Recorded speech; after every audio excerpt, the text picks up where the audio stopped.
Against the backdrop of Confederate flags, anti-Semitic slogans and swastikas, white nationalist extremists are now disseminating their hate on Russia's version of Facebook, ВКонтакте, or VK.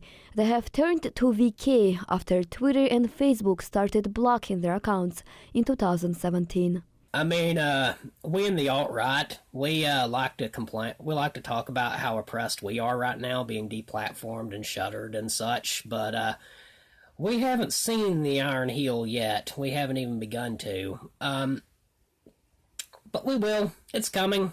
Analysts say these extremists are using so-called alternative social media platforms because these outlets have fewer restrictions. When people are deplatformed for their political views, oftentimes what they'll do is they'll go to another platform that has more permissive terms of service. This is why people move from Facebook or Twitter to platforms like Gab or Telegram or VK.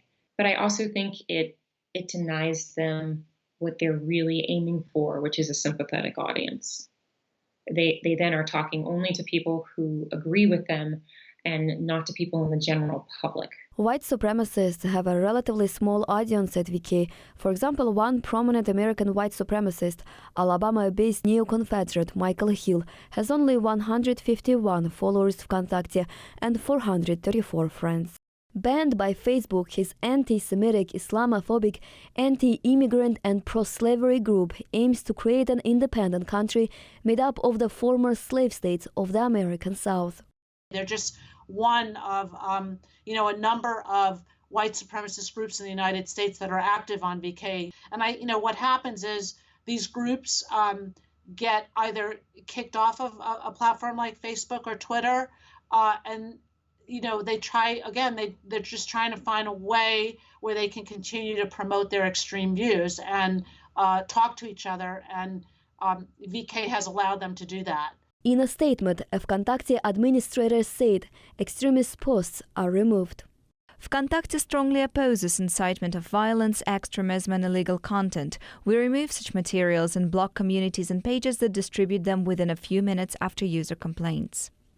Some extremist accounts are blocked, but others are freely publishing their hateful messages that include calls for violence and even murder. White nationalists also share news from Russian state-run news outlets. Posts are in English and Russian.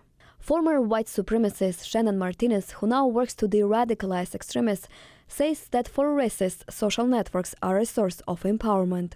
We were looking for a place where we could feel like we had empowerment and that our lives were broken in such a way that that the most expedient way and place for us to feel that was through dehumanizing and objectifying others and utilizing violence as a sense of power. And disengaging involves the rehumanizing of people that are part of this ideology, and beginning to see those that we are projecting our self-hatred onto, that they're human beings, that they're not just ideas.